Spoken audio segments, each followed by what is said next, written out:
मैं राजेंद्र शर्मा जीव विज्ञान व्याख्याता के नियमित पद पर माननीय लोक शिक्षण संचालनालय रायपुर के द्वारा ट्रांसफर होकर यहाँ आया हूँ।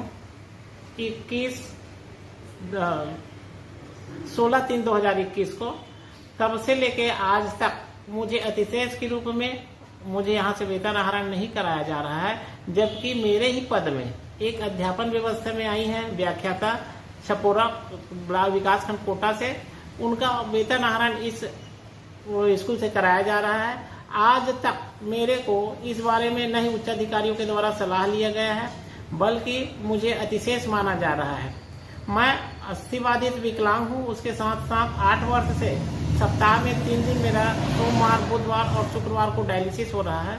प्रत्येक डायलिसिस में लगभग महीना 35 से 40 हजार रुपये मेरा लगता है। अभी तक मैं तो अधिकार से वंचित था, अब मुझे वेतन आहरण हेतु विभिन्न प्रकार के स्कूलों का चक्कर लगाना पड़ता है। इस माह तो मेरा वेतन आहरण भी नहीं हो पाया, जिसके कारण मुझे पारिवारिक एवं स्वस्थ के शरीर के लिए इलाज कराने के लिए 35-40 रुपए जो लगता है वह भी मुझे नहीं मिल पा रहा है।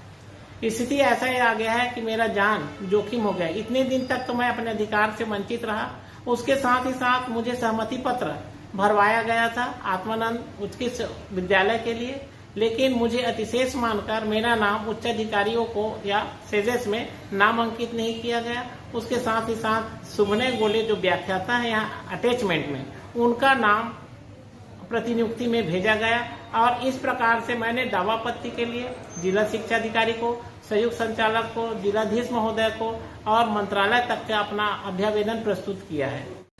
तो वेतन व्यवस्था जहाँ से हो रही है वहीं पर उसकी पदस्थापना समझी जाती है। जैसे इनका वेतन दूसरे स्कूल से निकल रहा है, चूंकि पदस्थापना तो इनकी शर्मा जी की यहीं पर है, तो उनका व्यवस्था भी यहीं से होना चाहिए। पहले से जो टीचर मौजूद है और उनका वेतन निकल रहा है तो वही उसके हकदार हैं। जिसका वेतन निकल रहा है बाकायदा उनका आर्डर भी है जी, आर्डर भी है, वेतन व्यवस्था का भी आर्डर है जी, और उसी के तहत उनका वेतन निकल रहा है। ये समस्या तब उत्पन्न हुई जब ये सेजेस स्कूल हो गया है जी, और प्रतिनियुक्ति की सूची आई जी, है ना। प्रतिनियुक्ति की सूची में स्पष्ट हम लोगों को डीओ से आदेश था कि आप लोग प्रतिनियुक्ति की सूची उन्हीं की भेजेंगे जिनका वेतन इस संस्था से निकल रहा है। तो उनका वेतन तो पहले से निकल रहा था 19 से, तो उनकी सूची गई और जिसकी सूची में नाम गया उनका तो प्रतिनियुक्ति में तो इनका आया है, शर्मा जी का है ना प्रतिनियुक्ति में? प्रतिनियुक्ति में नहीं है, जिसका वेतन निकल रहा है संस्था से उसी की प्रतिनियुक्ति में नाम रहेगा। अच्छा, तो जो मैडम पहले से पदस्थ थी, जीव विज्ञान की व्याख्याता है, उनका वेतन निकल रहा है और उनका नाम आया। जब प्रतिनियुक्ति की बात हुई, प्रतिनियुक्ति में उनका नाम आया, तब से ये विचलित हो गए, है ना। पहले से अभी ये भी 21 से हैं, 3 साल से तो यहाँ कार्य कर ही रहे हैं। और दूसरी बात ये बता देती हूँ कि इनको स्वास्थ्य संबंधी समस्या है और थोड़ा सा दिव्यांगता भी है ना, उसके कारण ये मात्र एक ही पीरियड पढ़ाती है ना। एक पीरियड 9वीं में विज्ञान लेते हैं और हमारे जो उच्च अधिकारी हैं, अभी 30 तारीख को बैठक हुई थी और पहले भी बोलते रहते हैं कि 1ली से 12वीं तक के टीचर यदि प्राइमरी में या मिडिल में टीचर नहीं है तो हायर सेकेंडरी का टीचर प्राइमरी भी पढ़ाएगा और मिडिल भी पढ़ाएगा। तो इस कारण अभी हमारे यहाँ केमिस्ट्री के टीचर नहीं हैं और ये जीव विज्ञान वाले हैं, है ना। जीव विज्ञान वाले यानी फिजिक्स, केमिस्ट्री, बायो तीनों विषय पढ़े हैं।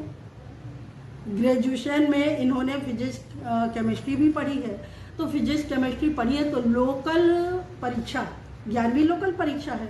तो अध्यापन व्यवस्था के तहत 2 जीव विज्ञान के अतिशेष टीचर हैं, है ना। एक को 11वीं की केमिस्ट्री दे दी गई और एक को 12वीं की केमिस्ट्री दे दी गई। तो कुछ समय से ये अध्यापन कार्य तो कर रहे थे, लेकिन आज जब प्रैक्टिकल था, ये अभी आप पढ़ भी लेंगे, मैं सूचना इनके लिए निकाली थी। आज जीव केमिस्ट्री का प्रैक्टिकल परीक्षा थी, है ना, और बच्चे क्लास में बैठे हैं और इन्होंने बच्चों से बोल दिया कि मैं परीक्षा नहीं लूंगा। जब परीक्षा प्रभारी से मैंने कहा कि बच्चे बैठे हैं परीक्षा नहीं, ये सीसीटीवी लगा हुआ है, मेरे को सारी जानकारी मिलती रहती।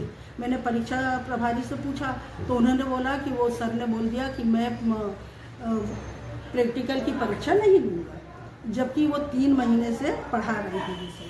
और जब वो विषय पढ़ा रहे हैं तो वो तो साइंस वाले हैं, साइंस वाले तो उनको साइंस का ही विषय दिया गया है। साइंस के हैं तो आर्ट्स का या कॉमर्स का विषय नहीं दिया गया है उनको। और जब विषय पढ़ा रहे हैं तो आज प्रैक्टिकल परीक्षा है तो और जब वो मैडम को आहूजा मैडम है HM है ना, दिव्यांग है, तो उनकी समस्या के समाधान के लिए यहाँ बुलाया गया।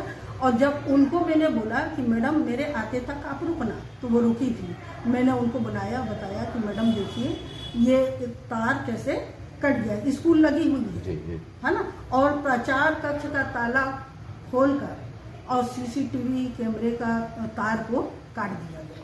तो मैंने उनको बताया कि मैडम आपकी जिम्मेदारी है, आपको सतर्क रहना था। आप बगल में स्टाफ रूम है, वहाँ पर बैठे हैं और किसी को कुछ पता नहीं चला। तो चाबी उनको सौंपी गई कि ये चाबी तो स्वीपर के पास थी। तो मैं बोली आपकी जिम्मेदारी है चाबी की, आप चाबी रखिए। तो उन्होंने चाबी को बगैर कुछ बोले टेबल में छोड़ के चली गई कि मैं ये जिम्मेदारी नहीं ले सकती। अपना नाम बता दीजिए। हाँ, जब वो यहाँ पर बैठी हैं, HM है, मिडिल में क्लास लग रही, तो उनको जिम्मेदारी लेना चाहिए। और इसके बाद भी पूरा तोड़ फोड़, वॉशरूम में वॉश बेसिन है, नल चोरी हो रहे हैं, टूट रहे हैं, और ये बिजली का तार कट रहा है। तो हमने थाने में सूचना दी, भाई जो नुकसान हो रहा है उसकी सूचना हम देंगे ना।